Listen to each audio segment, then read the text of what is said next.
5 ulcerative colitis mistakes and how to fix them. My name's Jacob and I've been living with ulcerative colitis for over 10 years. And over that time, I've made many mistakes. So I wanted to share some common mistakes with you and how to fix them to help you live a better life with your IBD. So let's go through the list. I've already written them up here. So you got your 5 ulcerative colitis mistakes and how to fix them. Number 1, waiting to see if it gets better. In my experience, this is something that has never really worked when it comes to symptoms of ulcerative colitis. You might be experiencing things such as you've noticed some new blood in your stool.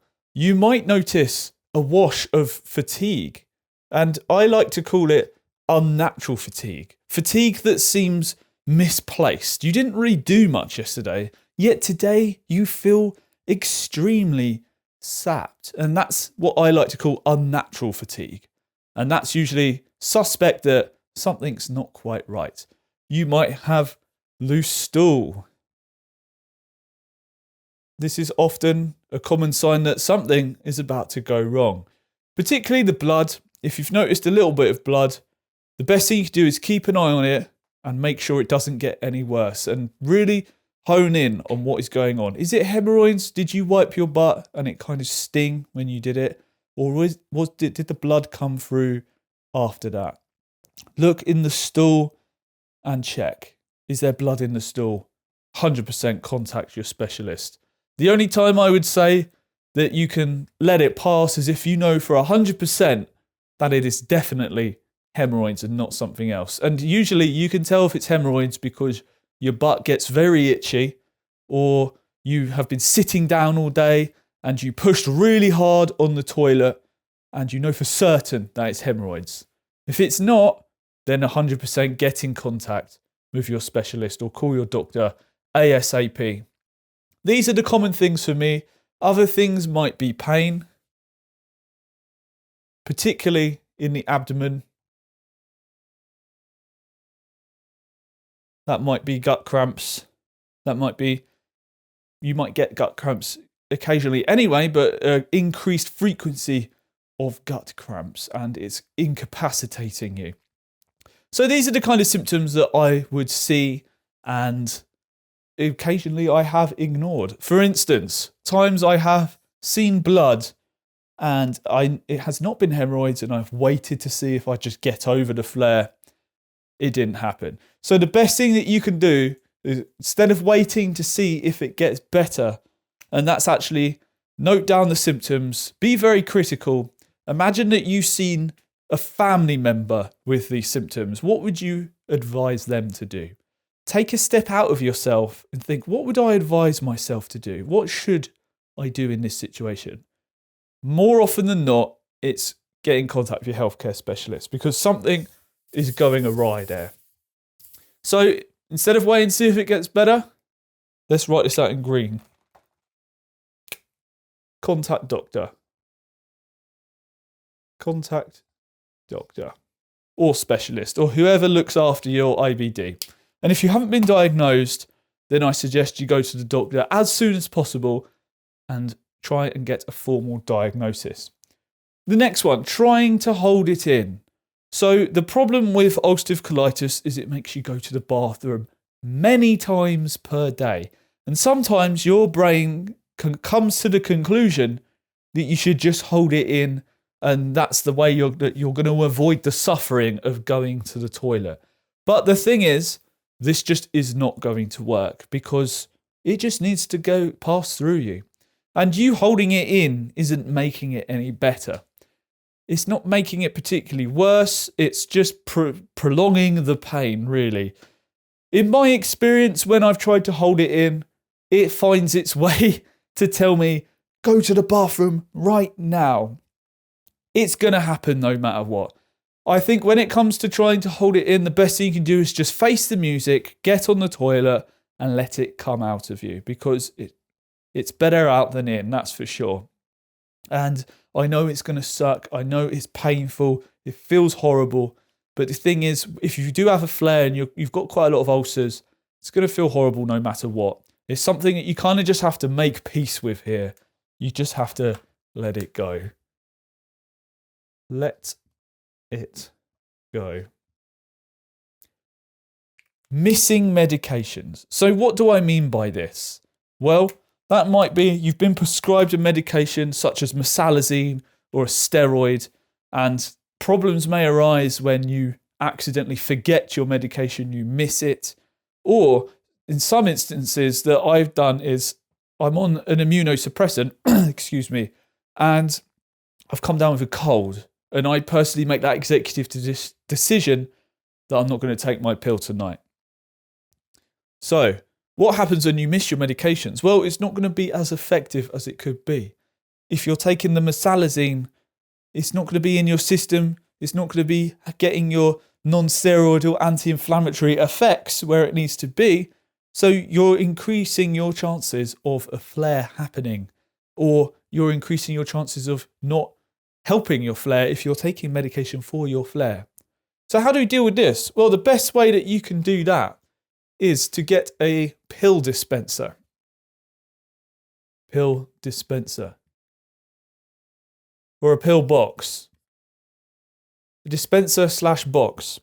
And you can get them so it lists Monday, Tuesday, Wednesday, Thursday, or you can get them in more detail. So you've got Monday AM, Monday PM, or even further than that, it might be set like Monday 8 AM, Monday midday. It depends how many pills that you're taking. If you're taking one pill a day, get just Monday, Tuesday, Wednesday, fill out that and put it wherever you spend your morning time. If you spend your morning time in front of your computer, put it right in front of your keyboard so you can't miss it.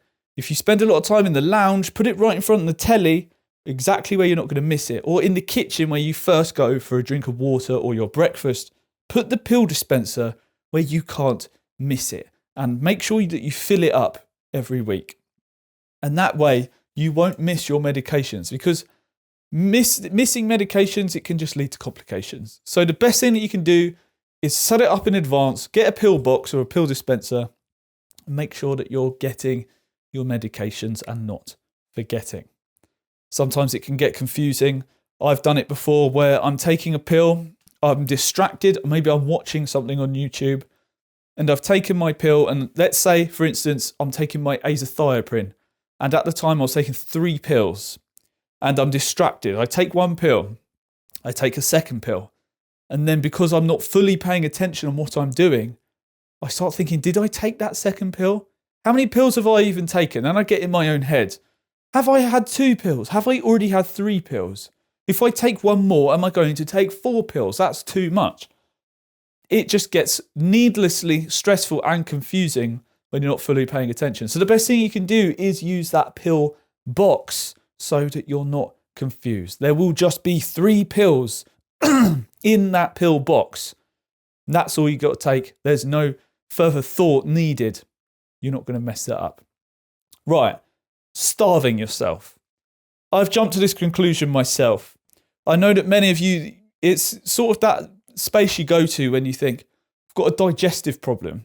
I've got this problem where I'm going to the bathroom all the time. How do I go to the bathroom less? I stop eating. Well, there is a time and a place for fasting, but not consistently starving yourself. If you have a planned fast, that can help with healing. But just generically starving yourself because you don't want to go to the bathroom, it's not really going to work. And you need to put some planning and thought into having a fast. You don't just stop eating altogether.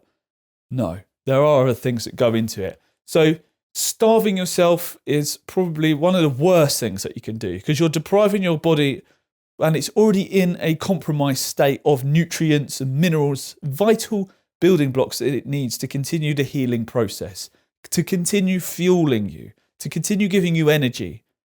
And you're not getting that now. And while your body, let's say you are in a deep flare of ulcerative colitis, your body's not very good at absorbing nutrients already. So you kind of need to double down and eat very nutrient-dense foods, take vitamin supplements, all those good things. Drinking electrolytes because you're going to the bathroom so often.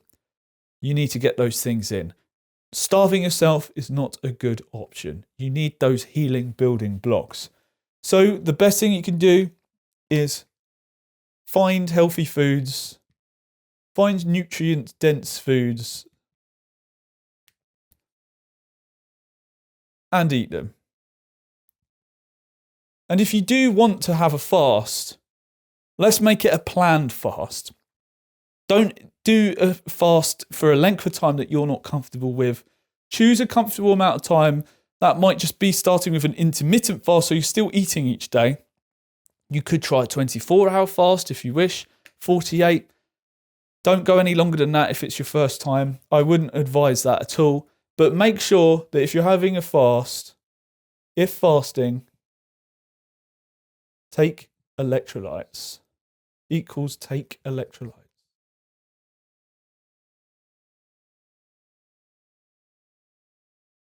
Because you're going to be dehydrated.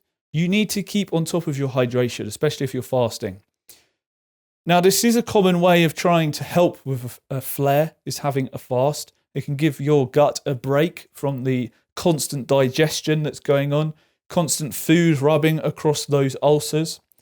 But don't just starve for the sake of starving. Actually plan out a fast, look into it, make sure that you've got electrolytes on hand and an action plan of the foods that you're going to eat once that fast ends, like some simple, bland foods to get you back into eating.